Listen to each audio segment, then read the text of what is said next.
Hello, everyone. Welcome back to You Thought You Knew, the podcast where we talk about Survivor players that may be underrated, underappreciated, or just misunderstood. Each episode, we'll try to answer a question that's designed to make us challenge our preconceived notions about a famous Survivor contestant. Of course, there are no right answers. It's just an excuse to talk about our favorite show. I'm your co-host, Nigel Bocanegra, and I'm joined by my partner in crime, Kevin McLain. Yes, excited to do this, and we're kind of coming to the end of You Thought You Knew, actually. So I'm really glad to talk about this contestant who I feel like not enough people talk about, and I'm really excited to have our guest today too. Yeah, this Survivor that we're going to be chatting about, I think we talked about first with our very first season, who's kind of been floating around as someone that we've wanted to talk about. So I'm glad that we finally have a chance here. Yeah. And we are very lucky to be joined today by the one and only Jessica Liese. Jessica, how are you? I'm doing great. I'm really excited to be on this show. I am an avid listener and a big fan of all things old school Survivor. So I jumped at the chance to get to actually talk to you guys about this. Oh, that's so sweet of you. We're glad that you're able to join us. And how excited are you to talk about John Carroll of Survivor Marquesas fame? Well, the thing I love is that the two of you specifically asked me to do this because you know how it is when there's like a thing out there in the world that you love and you come to be known as the person that loves that thing. Like for all of my friends, anytime they see anything with Rick Astley out in the world, they immediately think of me. Like my Facebook wall is just like people posting links to Rick Astley stuff. And I feel like in the Survivor world, Marquesas is like my Rick Astley. Like I'm happy to be known as the person that loves Marquesas. So yeah, I think that's great. And, you know, I think for probably most RHAP listeners in their wider world, they're the person that people go to when they hear a little tidbit about Survivor here and there in the real world. You got to go deeper into the niche when you're talking, like when you're in the podcast fam, you gotta have your little sub genres. And I think Marquesas is like one of them. I feel like it is. I don't know. It's if this was like a library and you had so many different genres, I feel like some seasons are like epics, you know, some are tragedies, like South Pacific, I think is like a tragic story kind of told to us. And I think Marquesas is like, I don't know, like a true classic, if you will. I think it's like, I think it's like required reading, if you will, if this was like a college class. Marquesas is one of the most important seasons. And I think, unfortunately, it's kind of been forgotten over time. Its DVD did not come out as early as some of the other ones, too, which I think hurts its legacy. But it births like the most recognizable contestant at this point. And it had a very soft spot for me, too. Yeah, I think it's kind of interesting that Marquesas feels so instrumental in the early development of the show, but it's not exactly listed as required viewing as people are going through to kind of like catch up on a lot of seasons. If you're someone who found the show very late in the process, like I did, joining around the time of Cagayan. But I think that it does have high approvals for people who have taken the time to go watch the season. Yeah, I think so. It is very highly regarded among the like day one Survivor fans. And I think some of that is nostalgia. Like when we did back in 2020 and 2021, when everybody was in lockdown, there was no new Survivor. We were counting down all seasons. I was shocked that it only hit 22 out of 40. And I think that's just testament to like how many new fans we've picked up along the way, because I would say like for everybody in the like Gen X day one Survivor crowd, Marquesas is top 10. Yeah, I think that's absolutely right. And it is something that I think people have just kind of, again, forgotten about over time, but it is something that if you have a lot of like reverence, it was so big. And I think it is a show. It's probably the season that you most need to watch with a historical context, other than maybe Borneo. Yeah, I think that makes sense. And, you know, it's also kind of interesting because I think there are the way that the season aged in particular, I think is really interesting because I think there's, you know, like some comments from Boston Rob along the way that don't shine nearly as well in 2024. But I think if you hear a lot of the things that Sean Rector says along the way, it's actually very ahead of his time. And so parts of the show, I think, actually age extremely well over time. So I think that it's just a very interesting season to go back to, not only for the strategy aspect and how it contributes to how the show can developed over time, but also just as a time capsule of 2002 is when it filmed, correct? Something like that. It filmed, I think it filmed in like late fall of 2001. And then No, in 02. I think actually, and this was something I had to actually go back and listen to myself for 4 solid hours, which is a podcaster's nightmare. I went back and listened to the 4-hour retrospective we did on Marquesas, and I believe Rob knew that they started filming on Halloween of 2001. Wow. I mean, that's like, so that's, you know, a little after 9/11, which obviously was a huge cultural and political impact in the US. So like the idea that, I mean, this is like a month after like flying resumed, you know, like so it's like a really, really big deal. And I think also the forgotten story about how this was supposed to be Survivor Jordan, you know, it's so interesting to me. Definitely. Yeah, Well, go ahead, Jessica. Sorry. It is interesting to me that they weren't even intending to go back to a beach, and then this sort of came together very quickly, and then that was how they were marketing it. Was, you know, we're now back on the beach, and they never really left the beach after that. Yeah, and I love a good landlocked season. I love Gabon. I think Tocantins is really beautiful. But I mean, now that they're in Fiji, it's very similar to Marquesas's, like, I guess, like vegetation and topography, if you will. But yeah, it's interesting. It's like what a desert season would have been, and what that would have like looked at, and how that would have also changed the game, because maybe the challenges are different, right? Maybe the coconut chop doesn't happen because maybe there's like other like desert related activities that could have happened instead. There are, I mean, I guess there's coconuts in Jordan, so who knows? But you know, those early seasons, what I really enjoy in particular about Africa and Australia is that the location is almost the like 17th contestant that's there. It's just such a part of the show. And if you have to quickly scramble from Survivor Jordan to the Marquesas, you're not able to develop the cultural ties to the location that they're in challenges, I think, in the same way that you're able to do in Australia and Africa. So I'm sure that that plays a piece in it too. Well, all of this being said, Kevin, do you want to do your introduction of the one and only John Carroll? Yes. Okay. By the Marquesas merge, John Carroll seemed to be the second coming of Richard Hatch, a masculine gay man with enough charisma and strategic insight to build a 4-person alliance ready to pagong and pick off everyone else. But he failed. However, in many ways, his failure gave John a unique characterization all his own. The overthrow of the Rotu 4 is celebrated as an important strategic milestone in the show's evolution, and the coconut chop persisted as a challenge staple for several following years. And as John became the first kingpin to lose his majority and be overthrown, the concept of the power shift was fully cemented in the eyes of viewers and future players alike. You thought you knew John Carroll? Well, we think we do. And on this episode of You Thought You Knew, we will be answering the question, did Survivor need John Carroll to fail? So obviously the power shift that happens in Marquesas is really central to John's story overall. Jess, how important do you think power shifts are to Survivor's popularity, maybe, you know, back then as well as, you know, throughout the years till today? This was the kind of thing, and I think to really answer this question, we have to go back and look at what had happened on Survivor up to this point, because you never saw this happen on Survivor. This was the first time, and now it's like every other episode in latter-day Survivor involves somebody flipping the script on somebody else. And at this point, people that had figured out what the game was, people that had watched the first 3 seasons with an eye to that and had kind of seen like how the coalitions formed and dominated the game, they were waiting for somebody to do this. And then we get to this point, and it's looking like there are maybe 4 people that are doing any kind of gameplay at all.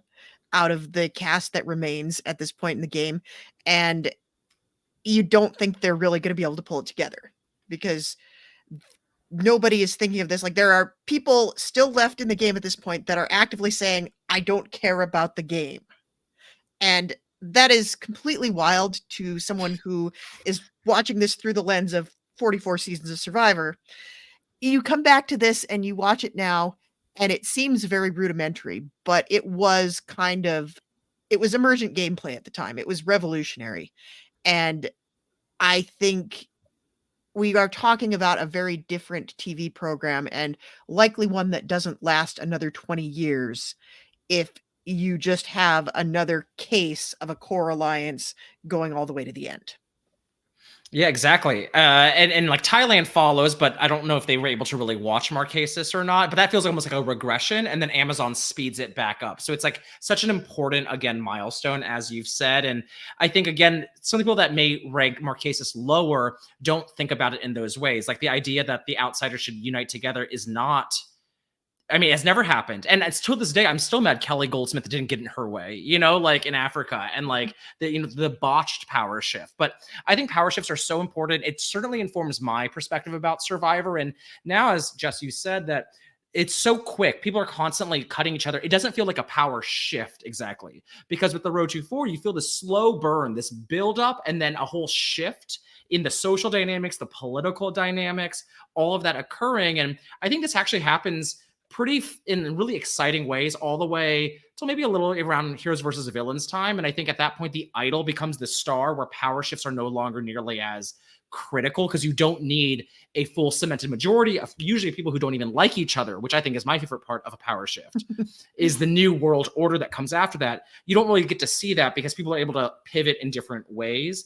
But I love it. And the Marquesas power shift is certainly one of my favorites of all time. What do you think about power shifts, Nigel? So my first season ever was Cagayan, and that is not a power shift in a new majority forming, but you know, by the time you get to the merge, it's like every other episode, someone is swinging away. Tony is swinging with Wu, essentially, right? But it's just constantly happening. That I think it really, not warped, but it really informed my understanding of what Survivor was. And I think that for the first several years that I was a fan, I think I was really focused on the strategy specifically. And I think over time, as I've seen more and more seasons, I've grown to have a much greater appreciation for the characters that exists on the show. But I think that with the new school fans, it's almost like it would be very difficult to slow things down a little bit, because it's almost like we have a sugar addiction where we're used to the rush at this point. And I think if you were to like take it away and make things old school again, I think you would hear a lot of complaints from the audience. But I think something a little slower would probably be better, because I think the way that things ping so rapidly today almost never allows you to really kind of like breathe and see the implications of one of these shifts really play out before they're already setting up the next one. Yeah. And I actually think we're starting to see a bit more of like that tribalism come back. I feel like in 45 and 44, we have the Tika 3, we have the Rebas, which stay fairly intact, you know, for modern standards, like pretty far into the game.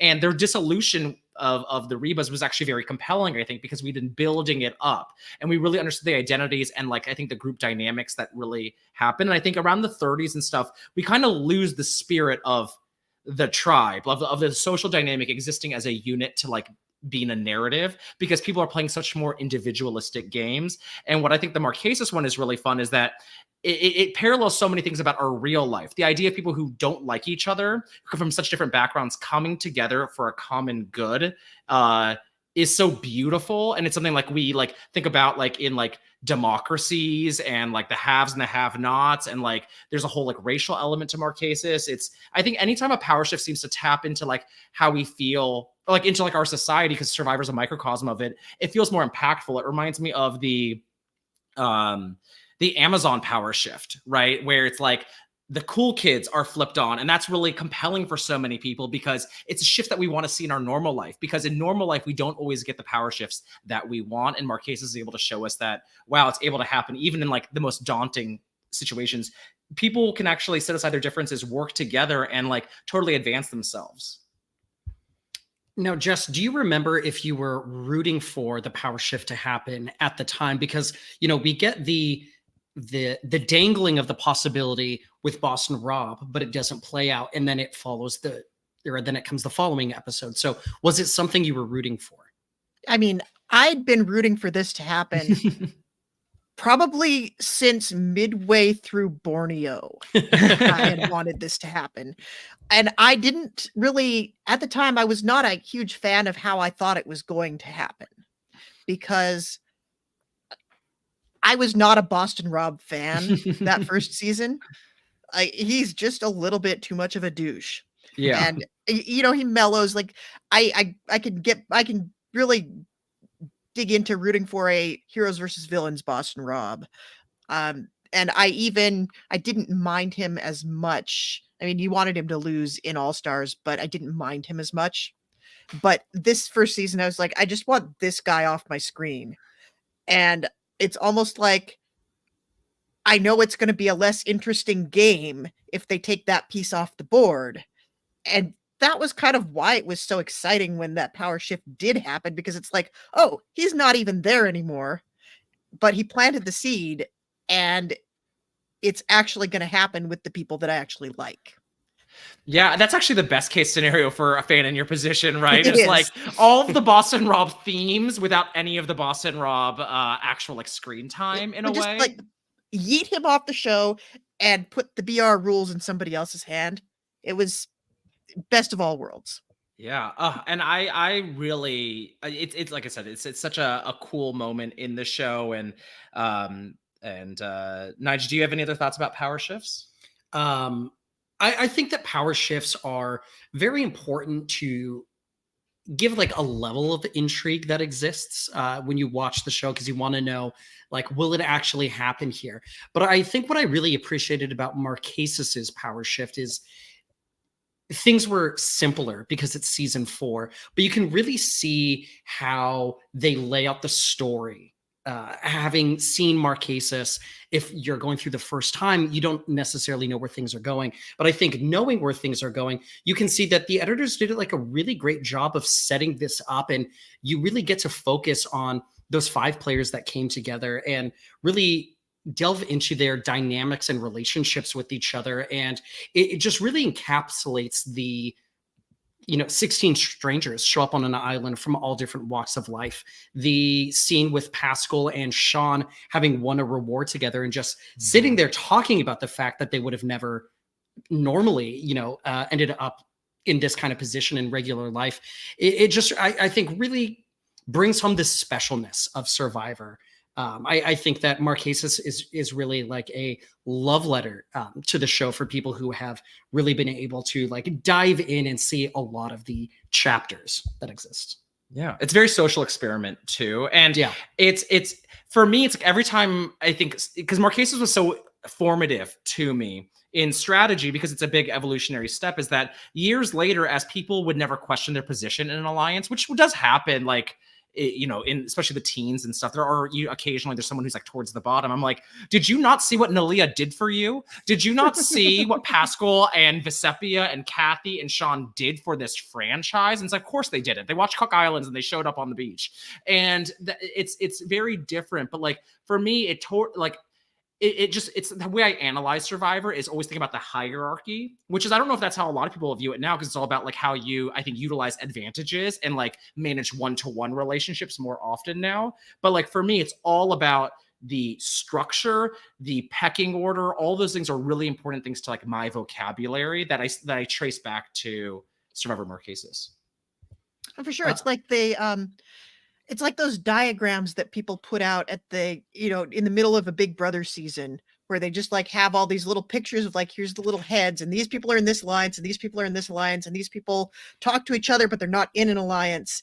And I feel like these early Survivor seasons is like the proto version of that, where it's like, who's aligned with who at all times and where they stand and who might flip and who is locked in and who is the best person to take out next.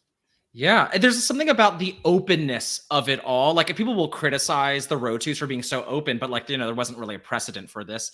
And like how compelling that is, because it also creates more conflict, you know, because now everyone plays a little too smart, if you will. I think it actually, there was something beautiful about that era of the show People where are too informed. you don't have to worry about an idol. You don't have to worry about those things. So like but that also meant that anyone could also see the picture more easily. Where now, you know, I remember watching Big Brother 22. It's like everyone has the wrong read. Everyone thinks this person values them more than the other person does. And everyone keeps getting rid of the person that gives them more information because it's so hard to see the larger picture and like the dynamics and subgroups that exist. Well, Kev, we've been talking so much about the season, but I think we need to get into John Carroll himself a little bit for those who might be listening that have not seen Marquesas. Do you want to give the quick baseball facts? Yes. Back to the baseball card. So John Carroll plays on Survivor at Marquesas. His only time, sadly, in my opinion, his only time on the show, 36-year-old registered nurse from Omaha, Nebraska, and he was a critical player to that blue Row 2 Love Tribe. And they won every single challenge through the pre-swap. So they were going to be like the new, like the OG Carroll, if you will. And after the swap, he cements this like 4-person alliance known as the Row 2-4 with Tammy, Zoe, and the General. After they vote Boston Rob out off at the merge, John and his alliance are like very Final Four bound. It kind of like is reminiscent of Borneo. Like they can totally just follow this out. But during the Coconut Chop Challenge, the pecking order is revealed and a flip occurs and John is boosted and he greets all 3 of his allies one by one on the jury bench and is one of the votes that gives Visepia the win over Row 2 traitor Nalia, which I think is important in like understanding him as a character. But I think outside of John's strategic contributions, he's also really notable for the fact that he has an Irish temper, kind of getting into fights, getting peed on by Kathy Vavrick O'Brien. It's a really big one. If you watch the Survivor Marquesas reunion, it's all they want to talk about, I feel like. And that's all Rosie O'Donnell wants to talk about. Yes, exactly. And then the fact that he had incredible abs in his final words. I think those are like the big like John Carroll things outside of just being an alpha strategist. Jess, do you have any favorite moments from John Carroll? Mine is definitely him talking about his great abs in his exit for sure. Well, I want to give you a little meta moment Go for ahead. John Carroll, because I think famously the very first Survivor superfan to come into the game with these fully formed strategies, knowing literally everything that happened to everybody at every point in the game up to that point. Who is the person you usually think of when you think of like the first superfan to enter the game and play the game? Like Rob Cesternino, right? Yeah, it's Dad, right? But I will posit that John Carroll is actually kind of a proto Cesternino in this regard, because he comes into this game obsessed with this game. He was actually a poster on the Survivor Sucks forums before getting cast on the show. And this was actually, I had the opportunity to meet John Carroll one time when I crashed the All-Stars finale and got somehow placed in the audience next to the block where all of the old survivors were sitting that weren't in All-Stars. So I had to talk to everybody, and I kind of gave him a hard time about having been on Survivor Sucks. And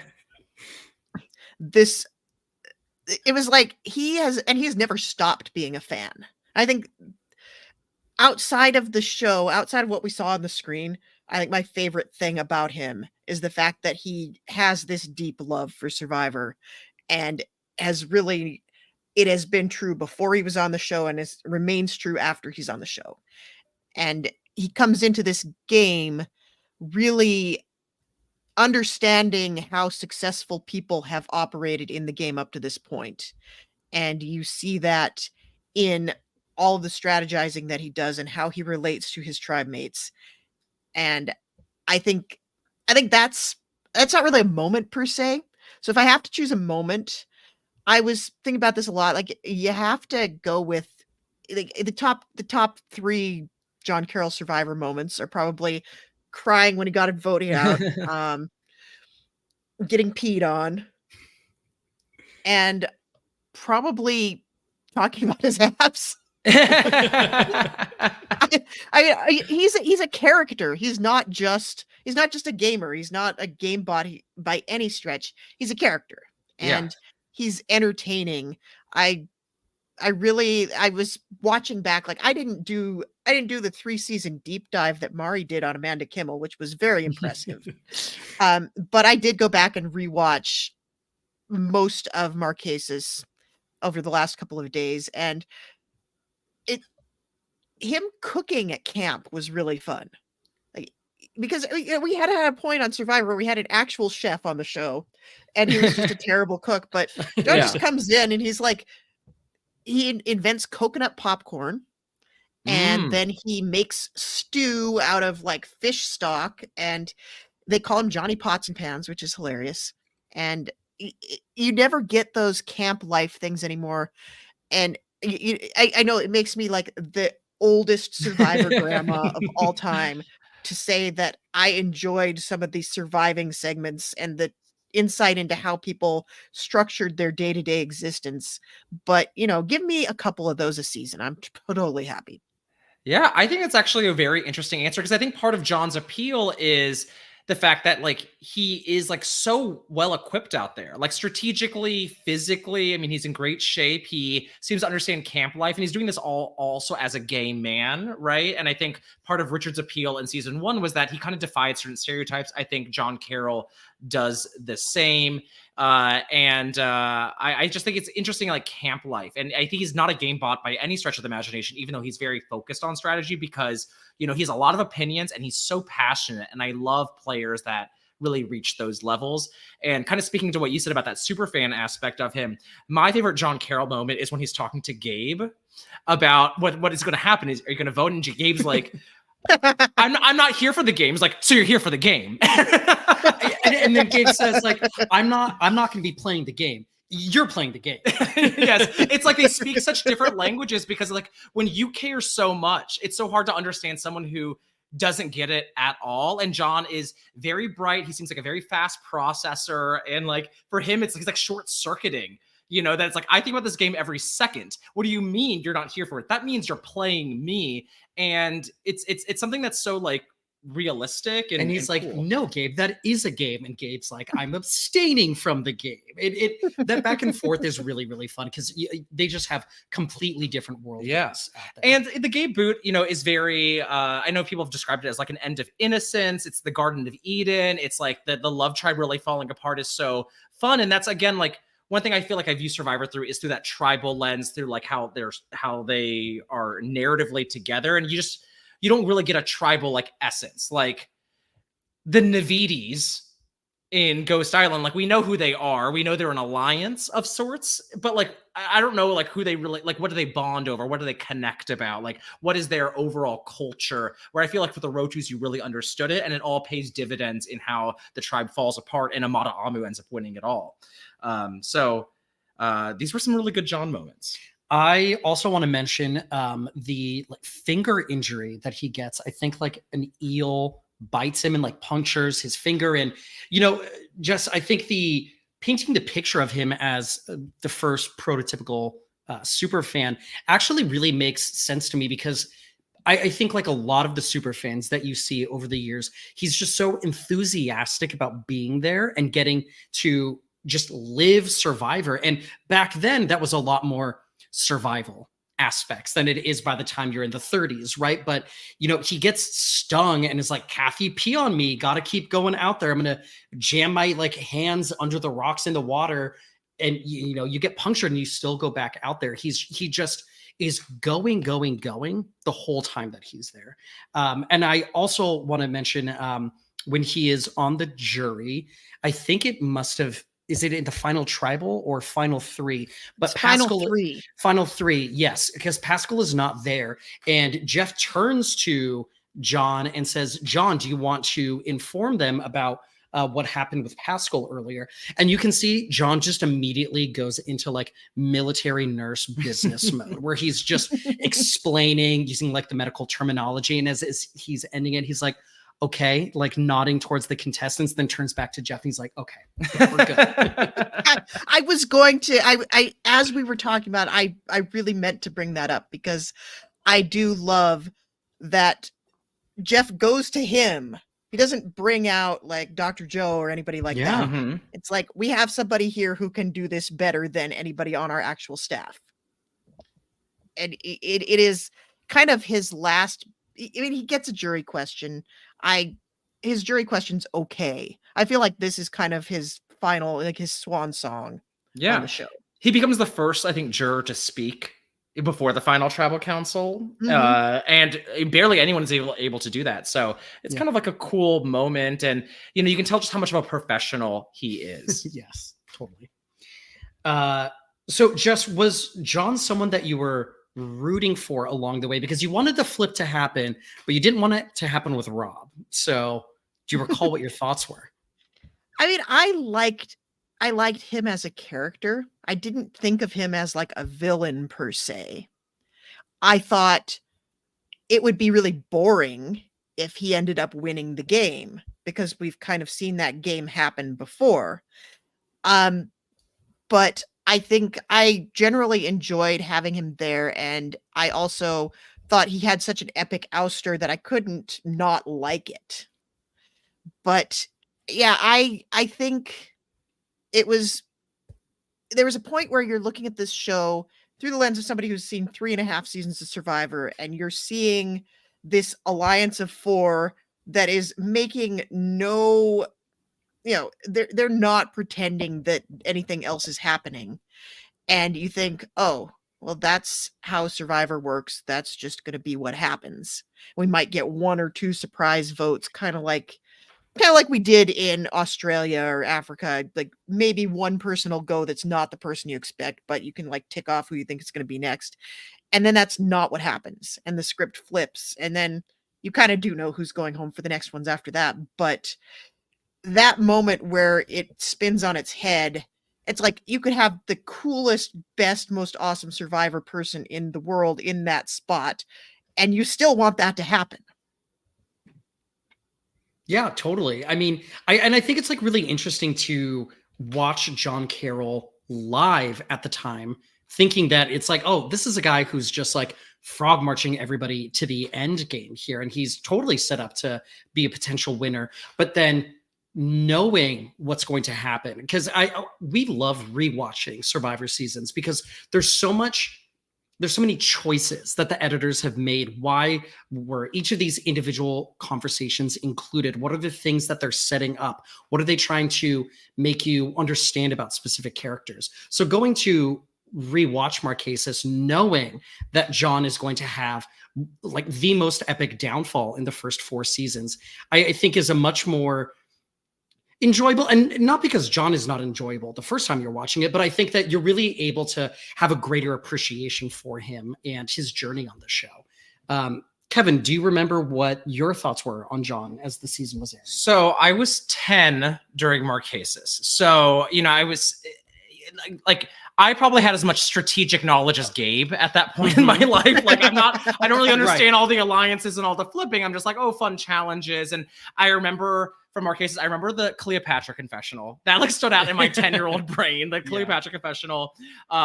She paid a lot, like Sarah Jones really stood out in my mind, I guess. She paid a lot for her body comments. And I remember the purple rock and stuff, but I did not remember the final 9 boot at all. Like it never stayed with me because I only understood it so much.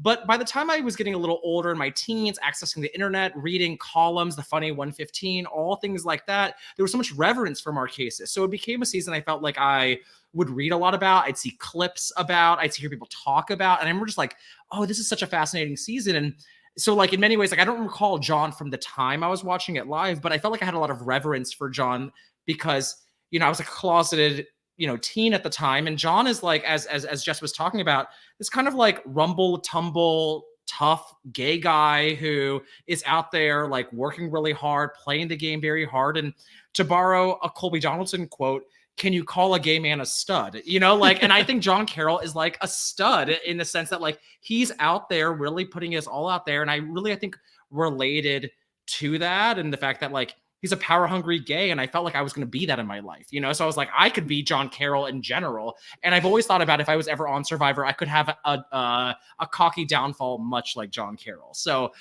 he's a very special place in my heart.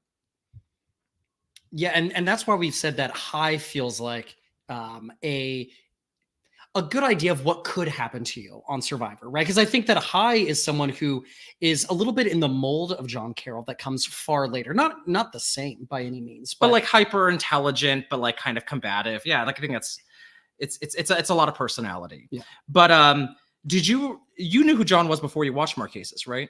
Yes, because Marquesas was a season that we watched together after I had already seen probably like 60% of the seasons. Kevin said you cannot call yourself a super fan if you've never seen Borneo, and then that turned into you have to have seen all of like the old school seasons leading up to All Stars, which I think fair at the end of the day. But by the time we got to Marquesas, I definitely, I knew who Kathy Vavrick O'Brien was. I had heard of John Carroll, but was not super familiar. And I knew that the power shift was like going to happen. I didn't know if Boston Rob was going to like be a part of that or not. So I think I remember being surprised that it didn't come together when I thought it was going to, but I knew that John Carroll would be overthrown at some point because I was waiting for a power shift to happen, right? And I really enjoyed John Carroll as I was watching. To me, I think he's the star of the Row to 4.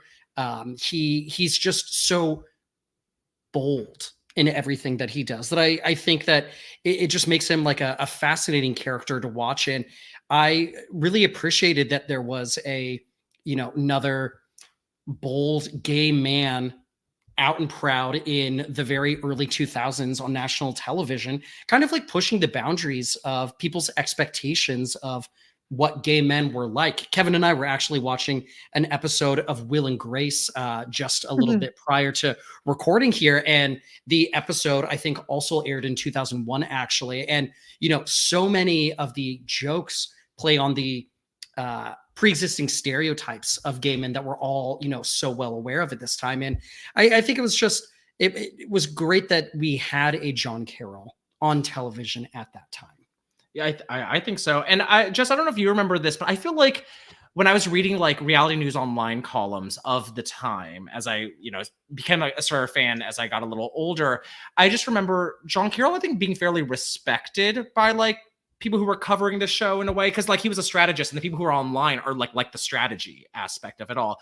And I felt like he was much more positively received than Brandon Quinton one season earlier, who I think is more of the stereotypical flamboyant gay. And I think there was like this, like at that time, gay representation really was supposed to be something that challenges our notions about gay men. And I think today we wouldn't, now we'd be like, well, feminine gay men also deserve representation in like queer spaces. But I think at that time there was something about like, no, we need like this really more masculine gay man idea to confront some of the more negative stereotypes rather than like embracing the fact that like all stereotypes are like bad to some extent. Well, one thing I think is really interesting, and you have to look back at like historically, we're not where we are now in 2024, but John was not out. He got outed on the show, which we have to, he, in kind of a horrible way by Boston Rob, who it's like, Survivor, come get your boy. This is the guy you want to be the face of your brand, is this guy that outs people on television.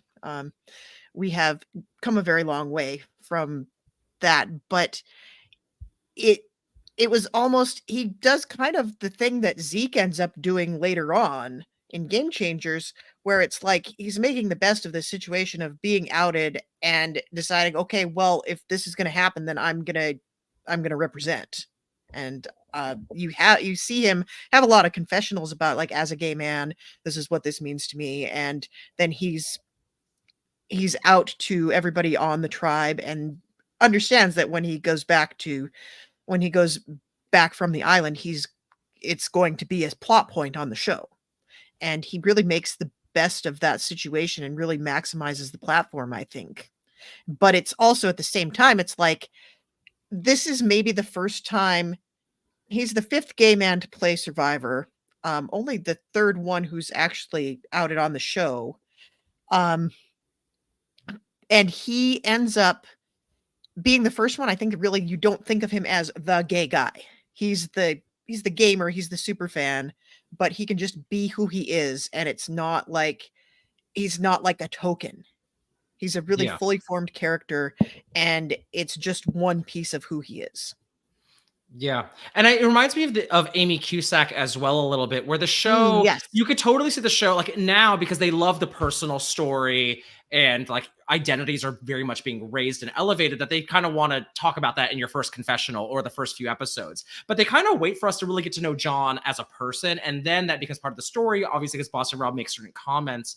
But I remember it's something that like people could totally have not paid attention to and forgot that he was gay, which I think was also kind of important for its time as well.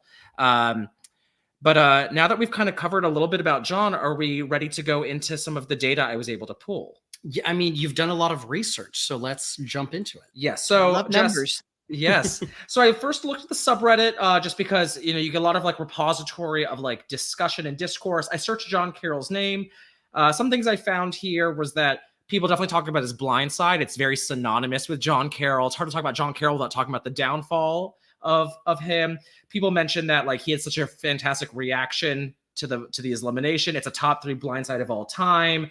It's a season changing moment, but also a show changing moment. And I'll actually just add that people commenting here are saying that you have to mention the blind side. It's synonymous with John, and I think it's because the show really, especially at that time, they build the story from start to finish on John. Like everything is leading to the climax, the crescendo of his elimination, because it was supposed to be shocking. It was the first time that we were ever going to see a true realignment happen in the game. Yeah. And I also found people talk about like, well, what would have happened without the coconut chop? Was John going to win? So Jess, do you think John was the likely winner out of this group if they're able to get to the final 9 vote, or do you think it's actually a different end game? I mean, I think it's either John or Tammy, because I think one thing that jumps out at me watching the show back all these years later is that the two of them are really the power duo. And you have like Zoe kind of wakes up on day 24 with everybody else and tries to play the game a little bit. And the general, I don't know what the hell he's doing out there, but I think you could probably make a case, like if the Road to 4 goes all the way to the end, I think Tammy had a very strong case. I think she probably could have pulled out a win, especially if she gets rid of him at some point and turns on him, which she was capable of doing. But I do think when you're watching it and you don't know what's going to happen, you look at him as this alliance emerges, you look at him as the person who is the most likely winner. And part of that, he's also very alpha about it. Like he declares himself the leader of the Rotu tribe. And, even Richard Hatch didn't declare himself a leader. Yeah, I think so. And, it's John who we hear say things like, Nalia and Pascal are rooting for my success, right? Like we don't, Tammy is just as confident, and I think they're foursome's ability, but we don't hear nearly as much because Tammy, I think, is one of the more actually positively toned members of that alliance because she's a bit more of the anti-hero underdog as it collapses, because I think we're supposed to side with her over like Zoe, for example, in the fallout of the Road to 4. While also searching things about John, I noticed that he does have a pretty big online presence, actually. He's been very vocal about wanting to go back onto Survivor. There's an AMA with him. And actually, the one funny thread I found was someone had asked, which Survivor had the biggest ego while playing? And with 592 upvotes, Survivor John, which is John Carroll's Reddit username, has just an emoji with a hand up, and everyone's like, yes. It's like the owning of that. And I feel like that's actually something true about John, is that John has always kind of owned the fact that like, I was a bit of a cocky son of a gun. It got the best of me, but it was iconic. And I think I love that about him. I have an interesting legacy question to float here, because I was watching back how he handles himself when he's in a position of power. I want to know if I'm completely off base by saying that many years later, Redemption Island Boston Rob has John Carroll in the back of his head as he is structuring. He's thinking about, like, how did hubris take down John? How do I make sure that doesn't happen to me? And the way that he structures his alliance and the way that he puts them all in lockstep, it feels very much to me like he is learning from what he witnessed in Marquesas. Yeah, I think that's actually not a crazy idea at all, considering that like he also holds the All-Stars group down very well. And I think you can imagine if you're in his shoes, it's like Andrea could be a Nalia, you know, so let's figure out a way that locks her in and makes her feel more confident in our group so she doesn't flip. And I've always believed that Boston Rob's Heroes versus Villains appearance almost felt like a good ending. If they didn't want to bring Boston Rob after that, I think it would totally been fine for him to be a pre-merge character because he becomes the Hunter Ellis that he overthrew in the beginning, right? Yeah. And Russell Hantz was now the new Boston Rob, who's kind of stirring the pot, you know, with a bunch of people who are maybe lazier, more negatively people, like, you know, taking out the legends in some way. So I think there's probably some of that as well. And I think Boston Rob has to think about Marquesas to an extent and how he thinks about like what it means to be in power.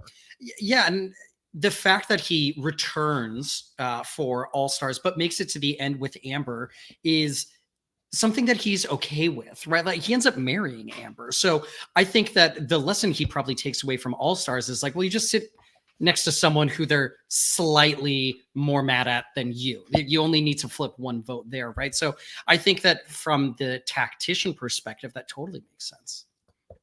And I also found, usually when you look up John, you're going to find Row24 stuff. And a lot of people talking about, there's a thread saying, the Row24 is the most incompetent alliance ever. Wow. I mean, bold prediction. Have they seen Survivor Panama? Yeah, I mean, right, like it's I think it probably is getting a modern fan probably watching Marquesas without the historical context. And it's like, well, they're 9th, 8th, 7th, 6th, like they're all kind of out early. It was so easy for them to hide it, but like there really wasn't a precedent there. I mean, and I do think like I think about Jerry Manthe kind of mentioning all of her friends at an early Ogocore tribal council where she's like, you know, I really have connected with Mitchell and Amber and Colby. And it's like Tina and Keith are just like on the periphery. And that's kind of like really the first power shift is the Mitchell boot. Eliminating gays is essential to power shifts, apparently, in early Survivor. And so, but like, because it's not post-merge and because it's not like this like more disparate groups coming together, it's not nearly as like monumental. But like, I think again, it's the fact that like, why would you need to hide your alliance? It's not something that people would have guessed. So I think it is like something that also comes around that conversation we've had about Marquesas being a season really you have to think about the time period it was in. And I think people also need to remember is that this isn't just like the 4th season of Survivor. This is still the very earliest stages of reality television. Yeah, and what we know it as. And I think today, you know, Kevin and I have started watching the new Netflix reality TV show, The Trust, which is, we think, interesting because it has a lot of like Borneo-esque elements to it, where there are a lot of people who seem to be very naive about the evils that can come with this game. But even with those people, there are others who seem to have the fundamental understanding of like, there are numbers here. People are going to be playing a game that I think exists because we've had Survivor as a part of our culture for the last like almost 25 years. There was a question in one of the Republican primary presidential debates this cycle where they asked, who would you vote off the island, right? That is a reference to Survivor where people in general kind of have like an understanding of this. If you vote each other off, there are like alliances and things. There are references to Survivor on like The Office in the mid 2000s, right? So I think it's very easy to forget how novel all of this was for especially the people who were out there playing on just the 4th season of this show. Yeah. I think it's also hard to overstate like how popular it was. Like we weren't at peak levels. Like the numbers were starting to drop off, but this was still like a multiple of the numbers we're getting now. It was, you know, 25 million people watching an episode of anything now would be headline news, and this was every episode of Survivor Marquesas. So that's hard to overstate. Oh, P.S. When you do, you thought you knew Mitchell Olsen. Please call me. I want to be on that. one day, you know, once we get through another 100 or so, I feel like we can finally go on Mitchell in particular. Yeah. But I also wanted to kind of mention that in my research, I also found that I usually reference a Reddit poll about contestants being ranked. Before I get to that, though, I found one on Survivor moments being ranked in 2016. Now, the number one moment that the subreddit had ranked was Eric giving up immunity, a classic favorite that fans and production loves trotting out as much as they can. Yes. But there are two moments from Marquesas that make this list. Number 78, Kathy pees on John's hand. Fantastic. And the fall of the Road to 4 ranked as number 27. So again, the Road to Forest really kind of stayed on. I think maybe people have forgotten about the Kathy and John peeing thing, but we haven't really talked about Kathy peeing on John. Jess, did you have any memory of this or what it was like talking about it? Of course. It's like the number one thing that people remembered about this season was person getting peed on national television, the way that was all set up. And of course, I have a hard time now because I've been so in the fandom for half my life at this point, but it's really hard to watch these old seasons without thinking back to Mario Lanza's Funny 115. Yeah. And anytime one of those moments comes up, it's like, you know, spotting a celebrity in the wild. And it is still, it is one of the most iconic moments of the season for sure. Yeah. And I feel like the forgotten thing about it is that like Pascal tried to go for like some other people wanted to go before Kathy, right? But It was like a line called in. She was the only one that could rise to the occasion. Yes, and then She's I think the relief pitcher. And then I remember people talking about how the relief pitcher is really good. And I remember like the thought that it's like he only needs a little bit of urine to but like, you know, she's like still going. It's like, is it rude for me to pull away? It's like, I don't need this anymore. It's like such weird dynamics. It's just so funny to me.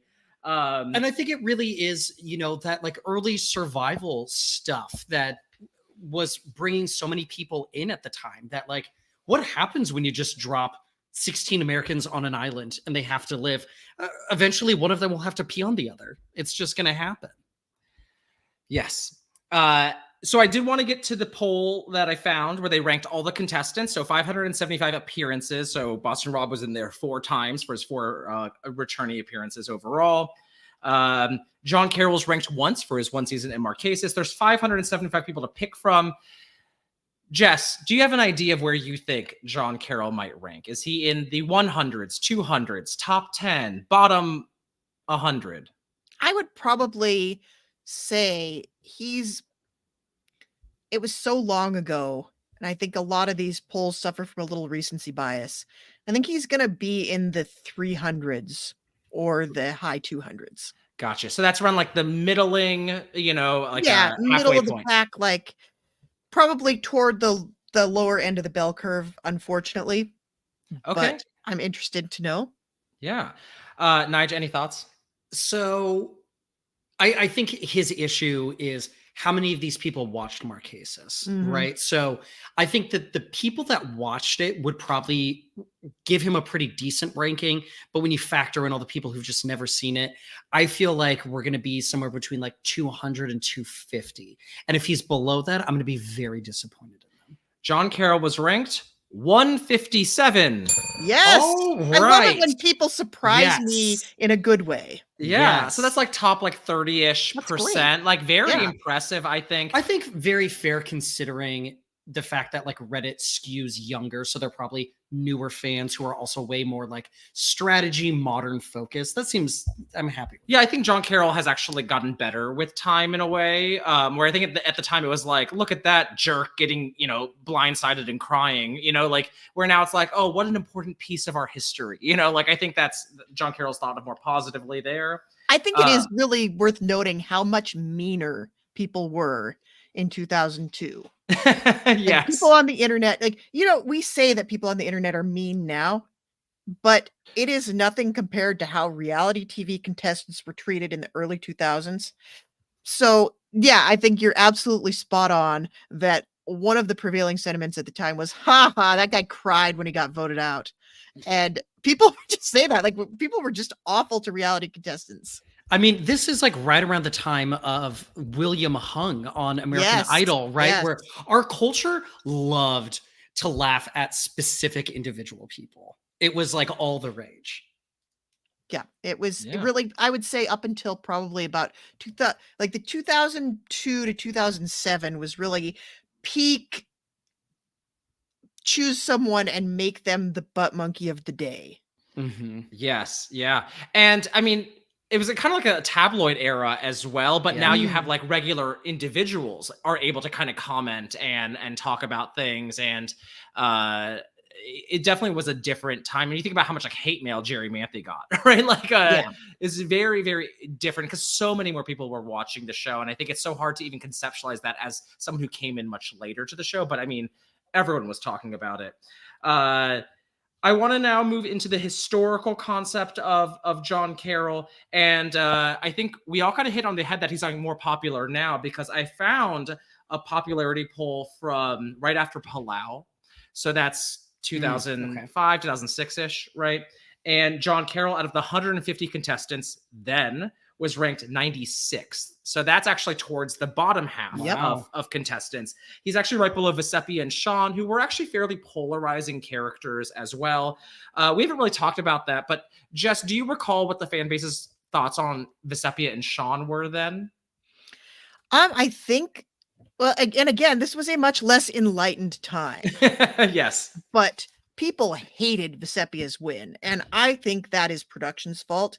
I think that is the editor's fault for burying that story because she's an incredible player, and it's criminal they didn't ask her back for Winners at War. She would have gone in a heartbeat. Uh, but I do think that Vesepia ends up getting kind of the short shrift on that. And for years, like I would say it's probably been like maybe the last 5 or 6 years that people have come around to she actually played a really good game. When you get into these like deep survivor wonks talking about best winners of all time, she's risen in the ranks, but for a very long time it was like she's a bottom 5 winner. She's down there with Bob from Gabon and Amber, and it's, I think, is really unfair. But I also think like I think there's some unconscious bias that goes into that as well. And I think the same with how people felt about Sean, who is probably, for my money, the funniest narrator on the season. And he's effortlessly funny. Like he just says things and they are funny, as opposed to like Boston Rob, that you can kind of see him going back to the shelter at night and like writing his material. Sean just like he's quick about it. Yeah. And I think Rob gets there eventually, but this is like he just comes in and he's very much organically himself and not trying to impress anybody. And he was a huge character with a huge personality that I think that was very polarizing for a lot of people. Yeah, I remember I always had a soft spot for Vesepia because I always remember that like she was like the under the radar winner, you know, and so she was like the first of that type, and she was not really well respected. So I always had like I always felt like a Vesepia advocate, if you will. And I remember Sean Rector being very negatively received, actually, because I mean he's talking about race in a way that like we understand it now, right? It's the Enlightenment issue here. But like, you know, right after 9/11, I think the last thing a lot of Americans wanted to hear was how we're different from one another. They really wanted to hear about how we're all so similar. And they didn't want to see Sarah laying on that American flag on the beach. And it was just like a very different time. And I think as time has gone on, Sean and Vesepia and John Carroll have all really kind of risen up the ranks of people. And I'm really glad to see it. Jess, I think you're totally right about Sean being the funniest person on the season. I think Sean is one of the funniest people to have ever been on Survivor. And you're right that you can see that Boston Rob is very smart and he knows what he needs to do to be funny, but you could just like walk up to Sean, ask him a question that he does not know is coming, and he's going to be funny. in his response, right? Everything he does is hilarious. And I think his humor ages very well, especially in the modern context, because he makes jokes about Al Sharpton, like calling into like the radio show and stuff, right? So I mean, he talks I about the can't get Roots enough theme Sean. song, you know, like he's Yes. like all in it in a way that like these lily white people are not ready, you know, like it is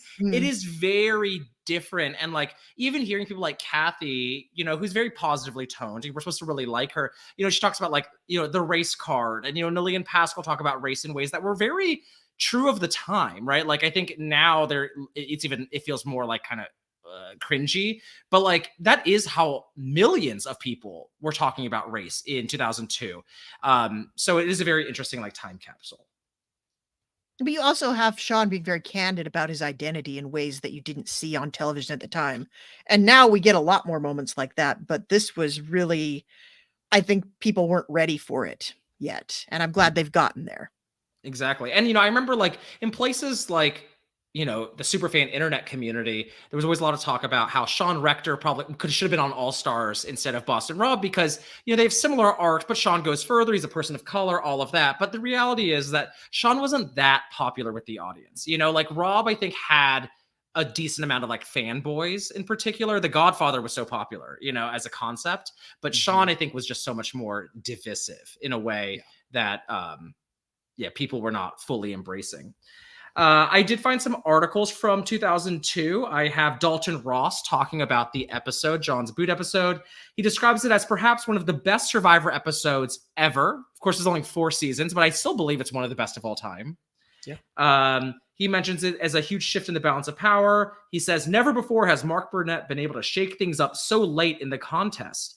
Just like that, we have a new quintet in charge. And while rooting for the likes of Sean, who he describes as lazy, confrontational, and nonsensical, and Kathy, who he describes as just plain nuts half of the time, may be difficult for some, it totally changes the face of the show, which is always a good thing.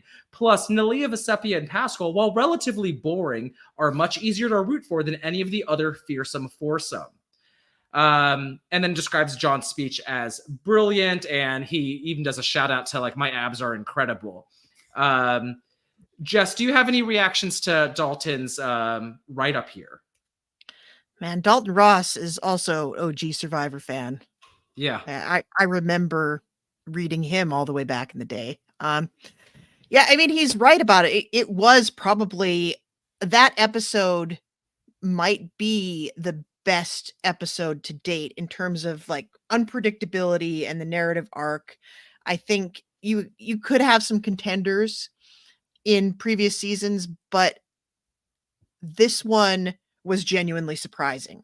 And it was genuinely, I think, again, it was the thing that everybody kind of wanted to happen, and they'd been primed to have it happen since the first time an alliance took over. They wanted somebody to come in and try to make that happen, and this was the first time somebody pulled it off. I think it's the same thing as like flushing out an idol. The first time an immunity idol shows up in Survivor, you're thinking, well, here's what you have to do. Here's how you have to set up the pieces to counteract that. And nobody does it for probably 5 or 6 seasons after they introduce it. And it takes them that long to get everybody on the same page with it. And this was that. And then I think you get the very next season, you get Survivor Thailand, where somebody does try to do that. Somebody does try to flip, and the show is just so strongly against the notion of anybody shaking anything up that season. And it's the most frustrating thing. It's why Thailand is one of the worst seasons of all time. Yeah, I think it really helps Marquesas' legacy that it precedes it. You know, it's like this exciting moment, and then Thailand feels like a dark era reset. It's like how it's like a 1 season dark era. It's like how do we learn like the ancient Romans knew about cement and then we forgot about it, and then we had to relearn it. That is what happened in Thailand. Yeah, like Northern Europeans and currency. They had coins and then they didn't have coins. And Marquesas is almost, it's like a bump in the strategy road between Africa and Thailand. It's kind of, we see the old Survivor with the strategy and the beaches, and then on either side of it, you have Africa and Thailand. And Africa is entertaining, don't get me wrong, but it's I feel like Marquesas is just like head and shoulders above both of those seasons for reasons of setting, of strategy, of characters. It's got all of the best ingredients. Yeah. I also found Mario Lanza's recap of the John Boot episode from 2002 as well. He describes it first as a great episode, and it had wonderful suspense with a conclusion that made most people ecstatic. But he does mention in his write-up, this season makes my head hurt. Up until season 4, the game made a lot of sense and would always follow a somewhat predictable pattern. So please forgive me if you're expecting some great wisdom from my column this week. I have none. And I think that really kind of captures how people felt at the time, which is that like, oh, who knows what's going to happen next? People can just totally turn on people in a way that we really weren't prepared for. But it's like, Mario, buddy, that's a feature, not a bug. And he came around to it eventually. Yes. Yes. And I think that, for the people who were really craving for a flip like this to happen, it also cements the fact that this is possible. Once one group has done it, that means that this is going to happen again and again. And that, you're not hoping hopelessly, right? Like this is something that you can enjoy for years to come. Well, this goes back to your central thesis of John Carroll's boot saving Survivor. Which I think it absolutely did. I think it did, and theoretically, maybe someone else does it eventually, right? But I think it's really at the right time. It was, an evolution of the show, and it also, I think, helps that the swap helps create that tension as well. And the swap, I think, in my opinion, might be the best twist in Survivor. I don't know if I feel confident saying that. I will say it. I will say it out loud right now. I think the tribal swap is the best twist the show ever introduced. And I think John Carroll kind of pays the price for that because he's also learning to figure out what do you do about the swap, which forces him to be overextended, which causes the power kind of crazed and fall and all of that. But Nigel, did you think the John Carroll blindside is a top 3 blindside of all time when you got to it? Because if you started with Cagayan, it's kind of a weird thing to put in the same echelon. What do you think are the best blindsides of the show? So, I remember Cagayan being my first season. I remember that merge vote where you have the Tony side playing multiple idols, but they did not play them on the right person. And that you see Jeffra is the one getting the votes. And so you think you know where it's going. And then you find out that cast flips and that the numbers are not actually there. You are getting whiplash there. And I remember watching that episode and thinking this is maybe the most exciting show that I have ever seen before. And I don't think that the John Carroll boot elicits the same type of reaction. But I think as someone who watched that season, that episode, by the time I was probably 80% of the way through the show, I think I would rank it in maybe the top 5 blindsides of all time because it's so important. And I think that the story is so well done. You are leading to that moment for many episodes. We're setting that up for a long time. And so it might not be the flashiest one that's out there, but I think I would still rank it very, very high because I have my historian hat on now in a way that I didn't when I'd only seen 4 or 5 seasons. Yeah. Jess, what blindsides do you think are at the same echelon tier as the John Carroll one for you? The one that jumps to my mind, honestly, has got to be the Edgardo blindside in Fiji. Yes, it's a good one. Yeah. Which I think is a little forgotten about. Actually, a little bit, yeah, because that season is not one of the most memorable. We didn't get a ton of people returning to play from that season, and it does get sort of lost in the shuffle. But I think I certainly think that John Carroll might be the first true blindside we get in all of Survivor. And I would also I would say the Marcus boot in Gabon is another good one because it also brought you the best Survivor gif of all time. Yes. I remember when I watched that moment happen, I paused it. I was like, I know this gif is from the internet. I have seen this scene before. It was crazy. Running something in the wild. And I think the Marcus boot is something I also think about as a really exciting power shift as well. And the victors are people of color. They're people who take out someone who felt so well suited. A medical professional is eliminated. It has a lot of the same, I think, levels of this like really comfortable person that people were totally willing to take to the enemy. You kept hearing, mostly from Charlie, but from a lot of other people, how much they loved Marcus. And the idea of the underdogs, the people who from like the tribe that's failing more often, because I think Fong has a lot of parallels to Mata Amu, is really fun. I think of the Leanne blindside in Vanuatu as a parallel because it's the Eliza working with her nemesis in the way that like Sean and like Pascal are working together. And I also think of the Aussie blindside because it's a final 9 vote. And I think final 9 is one of the more exciting numbers in classic Survivor. I also want to give an honorary mention to the Amazon Alex. No, not Alex. The Dina? The merge. Oh, Roger. Yeah, with Roger. Yeah, because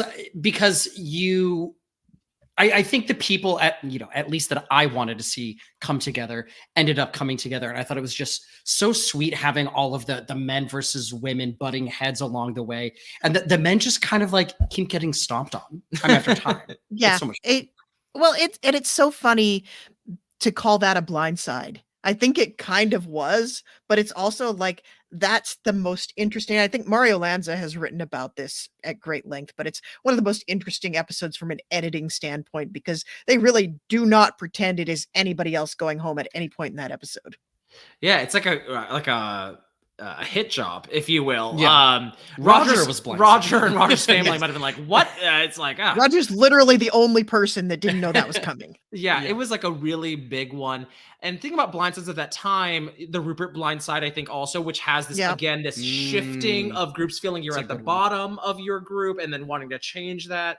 But unlike Marquesas, we're not supposed to root for the new group in the same way. So I think that's actually a really exciting thing. And it's something I just can't help but want to convey more often to new school fans, which is that, from the narrative perspective, from editing the entire season as a whole, it's usually built up to one really big vote. And they're like 2 halves. It's a pre-Rupert, post-Rupert. It's pre-John Carroll, post-John Carroll. Pre-Marcus, post-Marcus. It's like they're really, really important about that. And now that they happen so often, you just don't have that same like salivation, if you will, but you do get more suspense. Where tribal councils, I think in Marquesas, sometimes can feel very anticlimactic. But like if you get one really good one, who really cares because you're enjoying all the camp life stuff that comes out of it. Yeah, certainly. It's kind of, to me, it feels like in later seasons of Survivor, it's kind of like we think it's garbage if somebody doesn't get blindsided. And there aren't any episodes that aren't blindsides anymore, and we're just completely spoiled. And I like going back to these, and it's like, I don't want to eat candy for every meal, but if I get one night a year where I get to have Halloween candy for dinner, that's cool. Yeah, I mean, you're totally right. We are spoiled. And what I really like about the old school seasons is that not every episode is meant to be a blindside. And you're, I think, really able to enjoy the show in different ways because a blindside is not the only way to have a satisfying episode. I actually think a good modern version is the Stephanie Ghost Island. Yes, Stephanie Johnson. The Stephanie Johnson boot, because they are not telling you anything else is going to happen. And it's a tragedy episode, which I think can be really powerful. So I like that in the old seasons that often tribal council is not really supposed to be that important. Whereas in modern Survivor, it feels like tribal council is always what they want the high point of the episode to be. Yeah. Go ahead, Jess. And if I may, I'll say that these old seasons of Survivor really benefit from watching on a binge.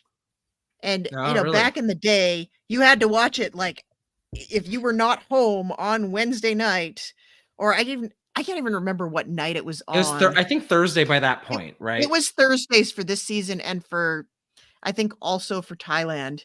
It moved around a little bit in those early seasons, but if you were not home at the time that it aired, you were not going to get to watch it. And then you had to wait an entire week for the next thing. But I find that if you're watching like long stretches of it, that blindside comes in, it's like a perfect punctuation mark on a longer arc. And I think telling the story that way and consuming the story that way is really helpful in those instances. Yeah, I think Marquesas is one of the best stories ever told. Save the Vesepia winner edit. That's the one thing I feel like if that was adjusted, I think and changed, it actually is like true perfection. Here's a question, Kev. Okay. Where do you pull confessionals? Like, where do you pull airtime to give Vesepia more story? Because she's very under-edited. But Marquesas doesn't strike me as feeling particularly lopsided towards one person the way that like Russell Hantz on hit the seasons that he's on is always so lopsided. And and Vesepia isn't nearly as under the radar, I think, as people recall. Like if you just count her confessionals, it's not nearly as bad as like Natalie White, for example. But like she just seems so like nebulous. And it's because she's playing a game where she's kind of has good business relationships with everyone. I feel like they could have shown that a bit more. Maybe take, I don't know if this is a controversial statement or not, maybe some of the more like stuff about her spirituality could have been shifted more into like how she thinks about the game. I actually think Vesepia as a game bot could have been more interesting than Vesepia just as like the quote the character, because like the characterization is pretty limited, even though she I think is clever and funny and charming. But maybe I would take a little bit from Gina, I guess, if I had to say anyone, just because Gina doesn't seem that important when you get Stephanie LaGrossa later. It's like, to me, it's like, but she has like nearly as many confessionals as Vesepia overall because she's part of this like underdog tribe and Jeff Probst has a crush on her and it's a whole thing. Jess, do you have any thoughts on that? Not just the crush, but the well, I mean, Gina was like Hasselbeck levels of popular at the time because people were shipping her and Hunter. And people loved Hunter. People were big mad about Hunter going home. But one thing I went on this YouTube rabbit hole earlier in the week. I was watching a lot of Peridium videos about like various moments where Survivor contestants broke the game. And one of the moments that is pointed to as a moment of a Survivor breaking the game is how Vesepia manages to win the trivia challenge. And I think also how she more globally manages to keep a handle on all of her relationships with people in the game. It is because she had a journal as her luxury item and literally wrote down everything that happened to her on any given day. And every fact she learns about everybody is all written down in this journal. How do you televise that? How do you make that, like, you see her writing a couple of times, and I think she mentions that she's keeping track, but this is a big tool that doesn't make for a very good story. I think she might be the reason we don't get luxury items in later seasons. Yeah, and I think this is also one of the reasons we don't get fallen comrades. I think also because of the Africa like snafu that they had. But I would love for fallen comrades to come back. I thought it was so ingenious, and it's like I think like as super fans, we know that Vesepia was so much more craftier than the edit gave her.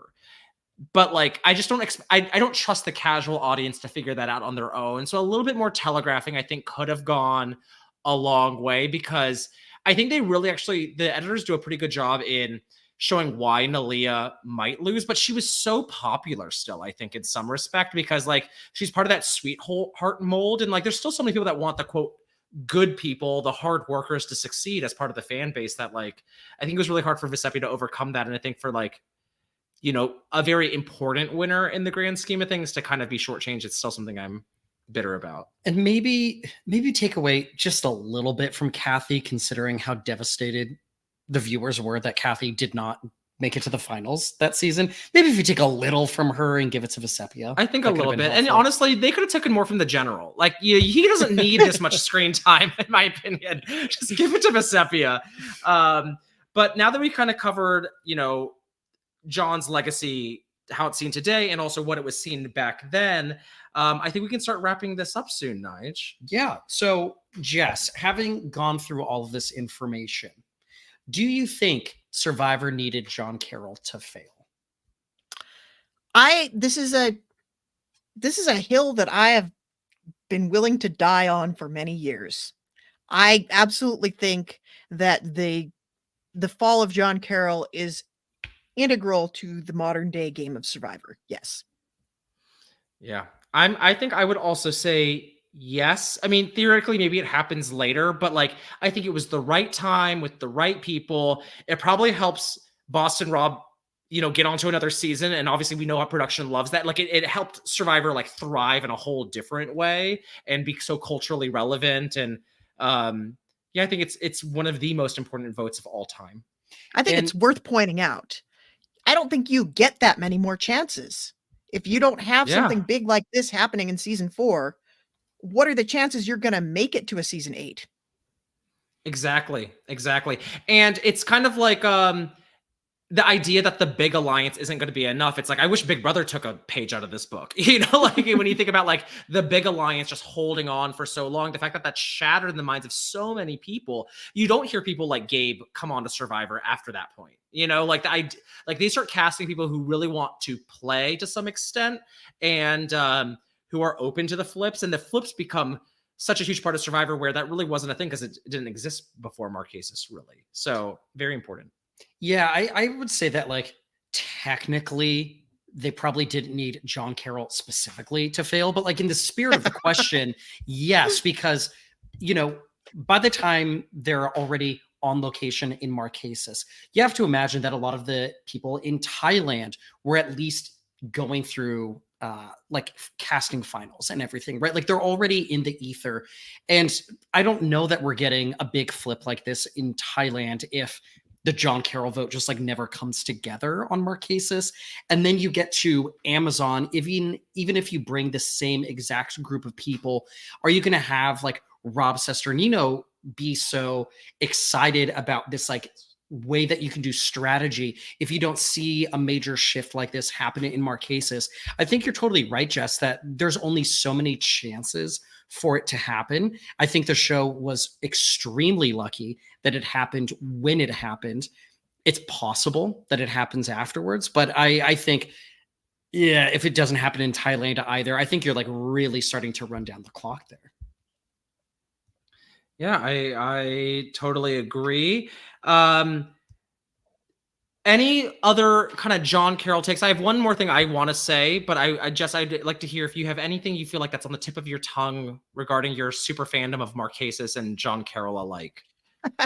Well, I think he still wants another chance out there, and I think if we're bringing back any returnees, I think we should give it to him. I would love to see him come back. I love that he still loves the show as much as he does all these years later. And I think we should not underestimate his importance in the overall arc of Survivor history. I think that's a great point. And John has said that he's never been contacted before, which is such a bummer. And you feel like John and Nalia totally make sense for Survivor Game Changers. Like there's like a lot of Vesepia, of course, makes sense for so many other seasons. I get why production's never been nearly as big on Marquesas as the super fans have been. I'm sure in their mind, it's like, it's that season we had to do because 9/11. They're like, they don't have fond memories of producing that season. It was a super stressful time for them because they had to pivot. They were miserable with all the no-nos. Yeah. They have the local government. Yeah. So there's like a lot of stuff. They have like bad memories associated with the season. Yeah. And unfortunately, they make all the decisions. Exactly. So. Right. So one thing I kind of want to mention is that what I loved about this, entire conversation is that by talking about John Carroll, it means we also get to talk about queer representation. We get to talk about Marquesas as a whole. We get to talk about Survivor strategic evolution. There's so many little like pieces that come part of that conversation. And so, when I was thinking about John Carroll and his legacy, his sexuality is clearly part of that. And I remember him being like, he's the villain of the season. And it's like, oh, the smart, strategic, gay villain, a trope of Survivor, especially of that time. Richard Hatch feels that way as well. Brandon Quinton has like a lot of sassy comments in Africa. He really did. Even Kobe is like more sympathetic at times, but still like that sassy kind of hard exterior gay man. This is like very much the show's representation, how they think about queer characters as they develop them in the show and also how they cast them. And I wanted to mention here that to my knowledge, the first real gay fan favorite is Tai Trang. And that's 2016. That is so many years later. And so I think the idea that, I don't know, John Carroll as the gay villain is very interesting to me because it's he gets outed on the show. He's negatively toned. His failure is really important to the progress of the show. But like, I think it's important to kind of, when you think about John and want to appreciate him more, it's to really think about him in that like context and how we thought about like, and like why it was so epic to have someone like him succeed because of Richard Hatch also being that similar vein of this strategic, smart alpha gay, if you will. And I don't know, it just reminds me just how much we weren't supposed to root for people like that, but somehow they still had their own like vocal fan bases, you know? That was so beautifully said, Kev. Yeah. You know, John Carroll like took a bullet for all the gays to come, right? I mean, John Carroll, I'm changing my answer. Yes, John Carroll needed to fail in order for Survivor to succeed. I mean, I think he really is important, and it is a shame that he's never even been contacted to return. I think you're totally right, Jess, that John Carroll should be back in the superfan slot, right? There's always a superfan slot on a returnee season.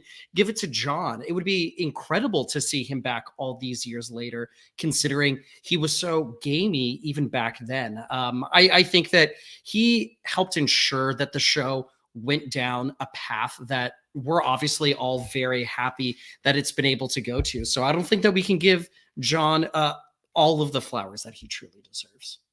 Yeah. I mean, and it's just like, it's so crazy now that we have like gay heroes are like a dime a dozen now. You have Jam Jam, Donathan, like Elaine from Island of the Idols. Like, you know, Carolyn is queer, and like that's like such and like she's like we had a queer favorite. Majority tribe, you know, like time, all right? of that. And I remember it being so incredibly cool that like a gay man was running his tribe with an iron fist in the way that Richard Hatch really even wasn't, you know? And the fact that like there was something I really respected about that. And it just kind of makes me think about, obviously gay men are quite often cast in the role of villains at that time, but like gays love villains, you know, like, if what Disney villains aren't like seen as iconic by like the gay male, like fan base.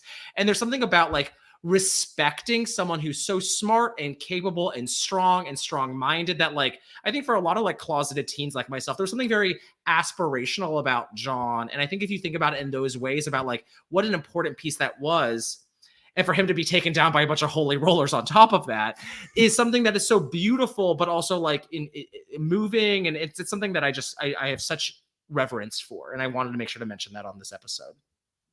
Yeah. Thanks for sharing that, Kev. Yeah. Jess, any final thoughts on John Carroll, Marquesas, any of it? I mean, I think John Carroll himself summarizes himself as a new school survivor in an old school survivor's body. And I think that's a really accurate description. Well said. Do you have, folks, that is John Carroll. We hope you enjoyed the journey. I certainly have enjoyed being able to revisit him because I think he's a bit of an overlooked, important piece of Survivor's history. And I highly encourage anybody who has not seen Marquesas, maybe you didn't click on the episode, but if you have not seen Marquesas, you should definitely watch it. Yep. Jess, do you have anything coming up that you'd like to share with any of the listeners who made it all the way through the podcast? Well, I'm on my Yachtis right now. I'm spending most of my spare time writing, and I have another podcast coming up. Actually, speak of the devil, I'm recording a podcast with Mario Lanza next week. Oh, perfect. Fun. Yeah, I'm going to be on his Staff Picks podcast, and he banks those really far ahead of time, so I have no idea when it's coming out. But we are, speaking of queer icons, we will be watching and recapping the cinematic classic Xanadu. So that's happening. I'm pretty excited about that. But other than that, I'm just kind of waiting around for Amazing Race. It's going to start up at the end of next month. And of course, Rob and Mike and I will be on the main channel talking about that. And of course, the final Walking Dead chapter in my life is about to come to a close. We will be watching The Walking Dead, The Ones Who Live, which is dropping very soon. And on post-show recaps, the panel will be covering that as well. And I will also be reviewing that for Variety. So that's what's coming up with me. Yeah, and where can people follow you? I'm still on all the socials at Haymaker Hattie on the Twitter and the Instagram. I'm waiting around to see which Twitter clone takes off.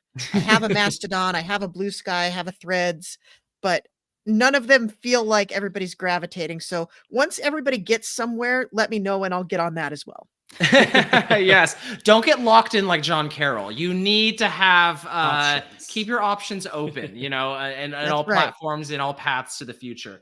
For You Thought You Knew, we only have one episode left. It's going to be You Thought You Knew Sandra Diaz Twine. The Queen Stays Queen. The Queen Stays Queen. We'll be Amazing. doing that with the Chappelle. So Good very get. excited to talk to him, and we'll be answering the question, was Sandra Diaz Twine just lucky? And talk about her legacy to the show. And she's like my favorite contestant of all time. So it's going to be a really great listen. If you want to follow me, you can follow me on Twitter at Asian Narc or on Instagram at Asian Narcissist. Hopefully we'll have another season after this as well. You cannot find me on Twitter because I'm taking a break, and it's actually been very good for me. Good for We'll you. see how long it lasts, but it's been, maybe when we do find out what the Twitter sequel is that everyone is gravitating towards, maybe I'll get back on to that. But for now, it's been good. So, Jess, thank you so much for joining us. That's been an absolute blast. Thank you for listening, everybody. And we hope you listen to our finale next week on Sandra Diaz Twine. Take care. Bye.